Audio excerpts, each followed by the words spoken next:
from my lived experience, I've lost so many people to community violence, especially group and gun violence.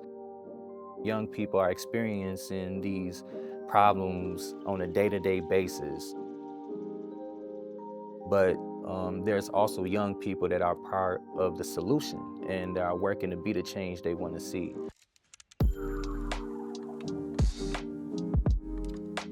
The Fund for Safe Communities is a fund that we have here at the Minneapolis Foundation, and the intention is to invest deeply in the work that we would like to see to prevent violence in our community.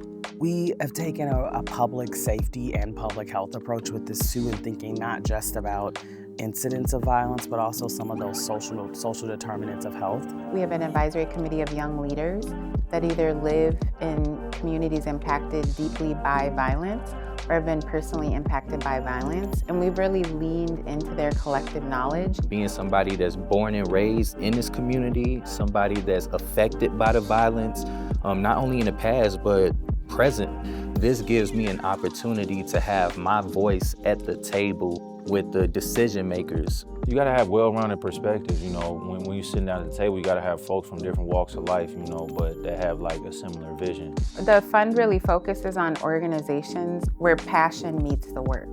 Youth empowerment, they already have the power, they already have it. Our responsibility is to create the environment to where that's able to be exposed and brought out. I have organizations reaching out to me all of the time saying there's just not funding to support this type of work. And so it's really important that we have this tight focus on this work because we're just not seeing a lot of funding opportunities in other spaces. I was going through transitions with funding, and they ended up really supporting the work where I wouldn't have had anything at that time.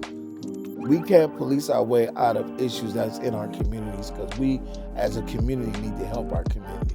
There's people on the ground that need to do work tomorrow, and the funding that we give them is more flexible and nimble, and they can really use that funding in a way that's important to them. The Fund for Safe Communities for the Indigenous Protector Movement has been able to allow us to hold the Women's Warrior Society meetings and events in a way that we wouldn't have been able to before. We're a community foundation.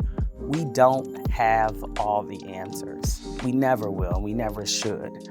So when we start funds like this one, it's baked into the DNA of our responsive funds for us to always be listening and always be evolving. Success looks like being able to uplift the organizations that are doing the work in the community. Them making a difference is us making a difference because we're helping to make the work sustainable for them. With this specific fund and the specific issue that we're focused on is very important, and it needs more investment into resources that can prevent a young person from falling into the cracks.